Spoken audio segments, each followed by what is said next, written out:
আসসালামু আলাইকুম এভরিওয়ান, কি অবস্থা সবার? কেমন আছেন? আশা করি আল্লাহর রহমতে সবাই ভালো আছেন। দ্য ফোকাস ফর্মুলা হ্যাক্স চ্যানেলে আপনাদের সবাইকে স্বাগতম জানাচ্ছি। আপনি কি কখনো ভেবেছেন কেন একই ক্লাসে পড়েও কিছু শিক্ষার্থী সবসময় ভালো ফলাফল করে আর অনেকেই কঠোর পরিশ্রম করেও কাঙ্ক্ষিত ফল পায় না? এর একটি গুরুত্বপূর্ণ কারণ হলো সঠিক স্টাডি রুটিন এবং ধারাবাহিকতা। আজকের ভিডিওতে আপনাদের সঙ্গে শেয়ার করব একটি কার্যকর এবং ভারসাম্যপূর্ণ পড়াশোনার রুটিন যা অনেক শিক্ষার্থীর অভ্যাস থেকে অনুপ্রাণিত। চলুন তাহলে শুরু করা যাক।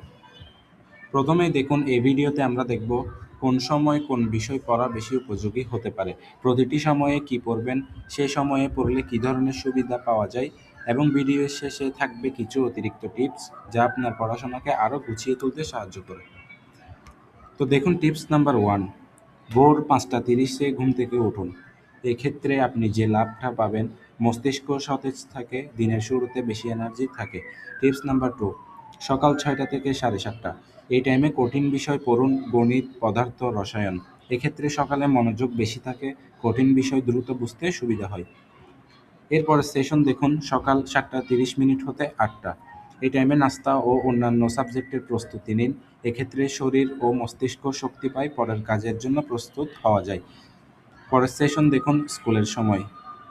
এই সেশনে আপনাদেরকে বলা হয়েছে ক্লাসে মনোযোগ দিয়ে শুনুন এবং ছোট নোট লিখুন। এক্ষেত্রে আপনারা যে বেনিফিট পাবেন, বাড়িতে পড়ার চাপ কমে, বিষয় দ্রুত মনে থাকে। নেক্সট টিপসে আসি, স্কুল শেষে 30 থেকে 60 মিনিট বিশ্রাম দিন। এক্ষেত্রে ক্লান্তি কমে, আবার মনোযোগ ফিরে আসে। নেক্সট টিপসে আসি, বিকাল 5টা থেকে 7টা পর্যন্ত স্কুলে পড়ানো বিষয় রিভিশন করুন।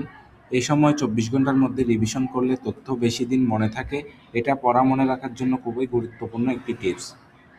সন্ধ্যা 7টা থেকে 8টা, এই টাইমগুলোতে আপনি রাতের খাবার শেষ করতে পারেন বা নামাজ পড়তে পারেন বা বিশ্রাম নিতে পারেন।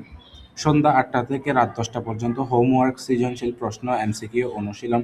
এক্ষেত্রে যে বেনিফিট পাবেন, আপনারা পরীক্ষার প্রস্তুতি শক্তিশালী হয়, লেখার গতি ও আত্মবিশ্বাস বাড়ে।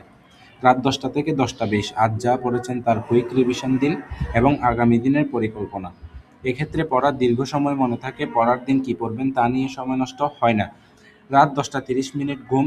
এক্ষেত্রে মনে রাখবেন 7 থেকে 8 ঘন্টার ঘুম স্মৃতিশক্তি ও মনোযোগ ধরে রাখার জন্য খুবই গুরুত্বপূর্ণ।